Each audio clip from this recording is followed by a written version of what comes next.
Praise the Lord.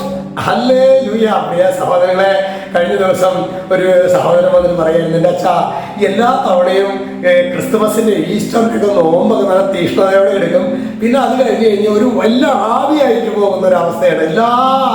ആ ഈസ്റ്ററിന്റെ നോമ്പൊക്കെ വീടുന്നതോടുകൂടി കൃപയുടെ ആ ജീവിതത്തിന് ഒരു ഫുൾ സ്റ്റോപ്പ് പലപ്പോഴും ചെയ്ത. പ്രിയ സഹോദരങ്ങൾ, ആ സഹോദരൻ സത്യസന്ധമായിട്ട് പറഞ്ഞതാണ്. ശരി, നമ്മുടെ ജീവിതത്തിൽ ചിലപ്പോൾ അങ്ങനെ തോന്നാറില്ല. അതായത് പ്രാർത്ഥിക്കാൻ, അതുപോലെ തന്നെ ബലിയർപ്പണം, വ്യക്തിപരമായ പ്രാർത്ഥന, നോമ്പ്, ഉപവാസം, അവിടെയൊക്കെ നമ്മളൊരു വീഴ്ച വരുത്തി കഴിഞ്ഞാൽ പ്രിയ സഹോദരങ്ങൾ, അതുകൊണ്ടാണ് നമ്മൾ അനേകരുടെ ഫെയ്ത്ത് ശരിക്ക് വിശ്വാസം നിർജീവമാകുകയും നമ്മുടെ ആത്മീയതയ്ക്ക് അവധി കൊടുത്തു കഴിഞ്ഞാൽ അത് വലിയൊരു ബ്ലോക്കായി. പിന്നെ ഒരു കാര്യം പറയാനുണ്ട്. ഇന്നലെ നമ്മുടെ CNI വിശുദ്ധ ഖാദറിന്റെ തിരുനാളല്ലായിരുന്നു. അതിന് വിശുദ്ധരൊക്കെ വായിക്കുന്നുണ്ടാവുമല്ലോ അല്ലെ.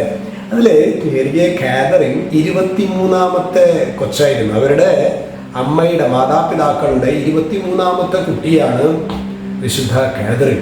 പ്രിയ സഹോദരങ്ങളോ, അപ്പോൾ നമ്മളങ്ങനെ കണ്ണു തുറപ്പിച്ച് നമ്മുടെ 23 കുഞ്ഞുങ്ങളോ. പ്രിയ സഹോദരങ്ങളെ, പണ്ട് കാലങ്ങളിലൊക്കെ 14ാം നൂറ്റാണ്ടിലല്ലേ ഈ ഖാദറിൻ 14ാം നൂറ്റാണ്ടിൽ ജീവിച്ച ഒരു വ്യക്തിയാണ്. നമ്മുടെ ജീവിതത്തിലെ പ്രിയ സഹോദരങ്ങളെ, ഈ സ്വാർത്ഥത വേണ്ട, എനിക്ക് കുഞ്ഞ് വേണ്ട, അല്ലെങ്കിൽ അങ്ങനെയൊക്കെ ചിന്തിക്കുന്ന ഒരു കാലഘട്ടത്തിൽ ഇതൊക്കെ വലിയ മഹാത്ഭുതമായിട്ടായിരിക്കാം നമുക്ക് തോന്നുന്നത്. അതിനേക്കാളൊക്കെ കുഞ്ഞുങ്ങളുടെ മാതാപിതാക്കളൊക്കെ ഉണ്ടായിട്ടുണ്ടാകും. എന്തായാലും നമുക്ക് പ്രത്യേകമായിട്ട് ദൈവം നൽകുന്ന ജീവൻ വേണ്ട എന്നുള്ള ഒരു കൾച്ചറിലേക്കാണ് നമ്മൾ പോയിക്കൊണ്ടിരിക്കുന്നത്. യൂറോപ്പിൻ്റെ ഒക്കെ ശരിക്കും ഒരു നാശവും അവിടെ നിന്നാണ്. ദൈവം നൽകിയ വിശുദ്ധ ഗ്രന്ഥത്തിലൊക്കെ നമുക്ക് നൽകിയ നിർദ്ദേശങ്ങളെ അതിനൊക്കെ അവഗണിച്ച് നമുക്ക് ഭയങ്കര ബുദ്ധിരാക്ഷസന്മാരായിട്ടൊക്കെ കരുതുന്ന ആ ജനം നാശത്തിൻ്റെ പാതയിലൂടെ. എന്തുകൊണ്ടാണ് യൂറോപ്പിലൊക്കെ ഇന്ന് അനേകം മറ്റുള്ളവരെ ഉൾക്കൊള്ളേണ്ടി വരുന്നതിൻ്റെ കാരണം മൈഗ്രൻസിന് കാരണം അവർക്ക് ദൈവം നൽകിയ ജീവൻ അവർ വേണ്ടാന്ന് വെച്ചു. ഇന്ന് നമ്മളുടെ ഇടയിൽ അങ്ങനെ ഒരു കൾച്ചർ, എനിക്ക് കുഞ്ഞുങ്ങൾ വേണ്ട, ജീവൻ വേണ്ട, വിവാഹം വേണ്ട, അങ്ങനെ ട്രഡീഷണൽ ആയിട്ട് ഒരു കാര്യം നമുക്ക് വേണ്ട എന്നുള്ള രീതികൾ ഇന്ന് പ്രബലപ്പെട്ടുകൊണ്ടിരിക്കുകയാണ്.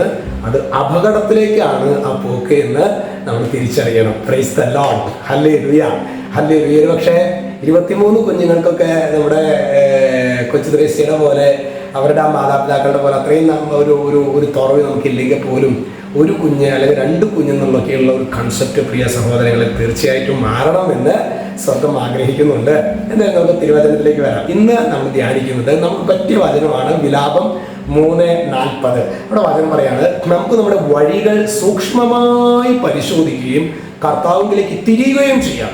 നമ്മുടെ വഴികൾ പ്രിയ സഹോദരങ്ങളെ, നമ്മൾ സൂക്ഷ്മമായിട്ട് ഞാൻ എങ്ങോട്ടാണ് പോകുന്നത്, ഏത് രീതിയിലാണ് ഞാൻ ചിന്തിക്കുന്നത്, ഏത് രീതിയിലാണ് ദൈവവചനവുമായിട്ട് എൻ്റെ മനോഭാവങ്ങൾ എങ്ങനെയാണ് ഒത്തുപോകുന്നത്, നമ്മൾ സൂക്ഷ്മമായിട്ട് പരിശോധിക്കുന്നില്ലെങ്കിൽ പ്രിയ സഹോദരങ്ങളെ, നമ്മൾ കനത്ത വില നാളെ നമ്മൾ നൽകേണ്ടതായിട്ട് വരുന്നുള്ള കാര്യത്തിൽ ഒരു സംശയം നമുക്ക് വേണ്ട. ഹല്ലേലൂയ.